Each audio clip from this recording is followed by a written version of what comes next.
Hey guys, Baron here with Castles, and today we're going to be taking a look at my Remington 1903 A3 rifle. I purchased this from the CMP out of Talladega in late July 2024, and this is supposed to be one of the last batches of bolt-action rifles that they get in. At the South store they had 4 or 5 of these. Most of them had gold paint on them, and then at the Talladega store where this was purchased from, they only had 2, and both had this gold paint, which was scaring people off from them. Now, I don't know why the gold paint is there. I have some theories, and we'll go through that when we take a close-up of this. But really neat rifle. At the time, they're only asking $750 for them, and then you got to pay tax if you're there in person. Not a bad deal for an 03 A3 rifle. So with that, we're going to take you guys over to the bench. All right, guys, sorry the camera angle's not great, but it is what it is when you don't have a great studio to work in. So first thing we do when we work on any rifle, of course, we make sure it's empty. It is. All right, now I start with the front barrel band, which we may or may not be able to get into focus here. This screw I've already removed. We're going to loosen this screw, followed by this one, and we'll slide everything off. And I will do my best to keep this in focus as I go through the process.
Now, we got to do something about this paint. Normally, what I would do on most blued guns is just take it to the carding wheel and use that to get this off. However, while parkerizing is a good finish, it's not the most durable, and so I do not want to put this on the carding wheel if I can help it.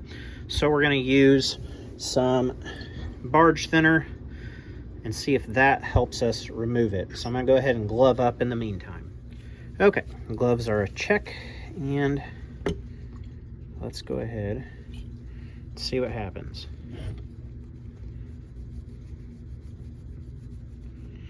And all this rag is just a little microfiber rag. It's not anything fancy or special.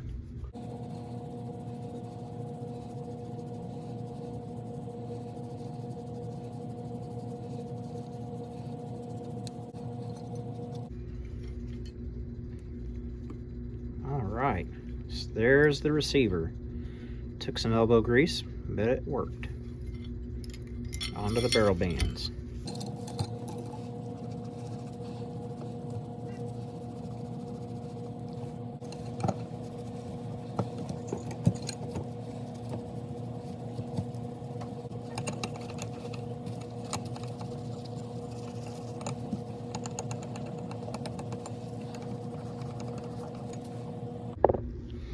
Okay guys, so we are back, and I got about 99% of it off. Enough that I'm going to go ahead and call it a day, at risk of damaging these parts from all the scrubbing and abrasive material.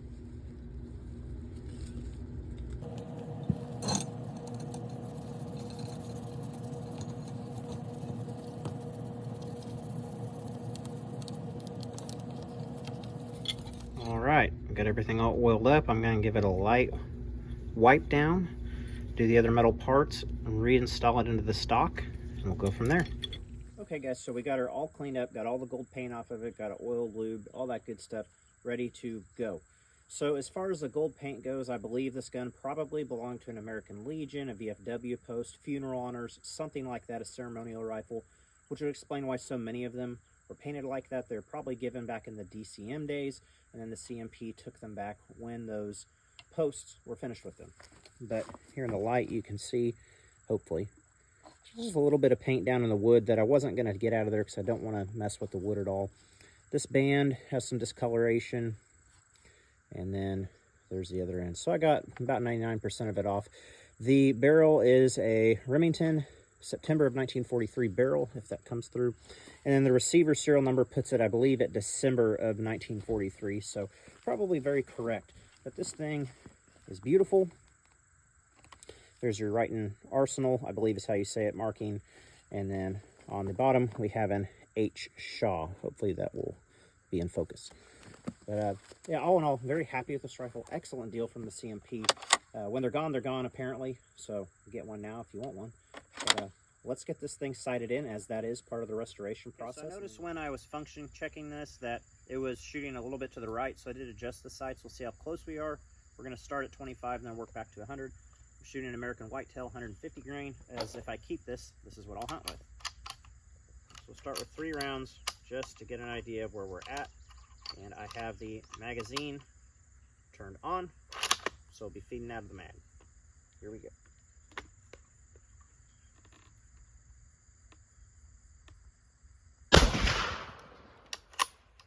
There goes the dog. She goes through this every time. You'd think she'd learn.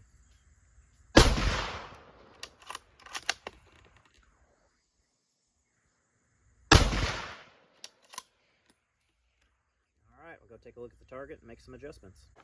Alright, here we are. So these 3, so I can go left probably just a little bit, which I'm just going to do. And then I'm going to shoot at a steel plate.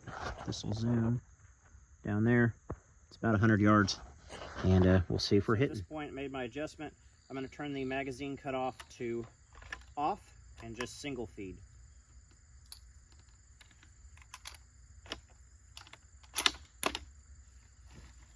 Just take one confirmation shot here.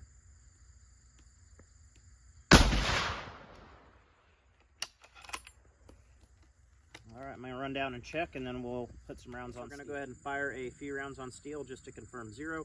And I thought I'd take this time to show how the magazine cutoff works. So we are in the on position, flipped up, so think magazine on. I'll put a couple rounds in here. At this point, you'll push down on the rounds, slightly push forward, and then if I take that switch and flip it down, now the magazine is off. We've cut the magazine off, which means it won't pick up out of the magazine. The idea for that was during World War I, they could have a full magazine, shoot a round at a time at distance, and then in an emergency, flip it up and feed from the magazine from speed. Not practical, but kind of neat. And if you're just shooting single shots, it's actually kind of nice. You can just sort of drop the round in, forward, and there we go. So first shot, here we go.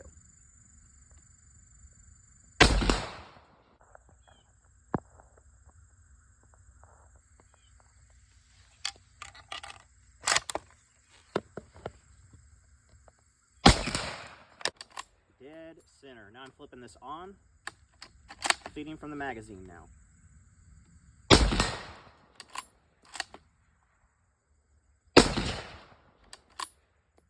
And ready for a stripper clip to reload. So all in all, guys, I'm really happy with this. We got it sighted in. We'll take it out to the range at a later date and get some good range footage shooting this. And thanks for coming along with me on the restoration, and look forward to the full review and history of this rifle in the next video. Thanks.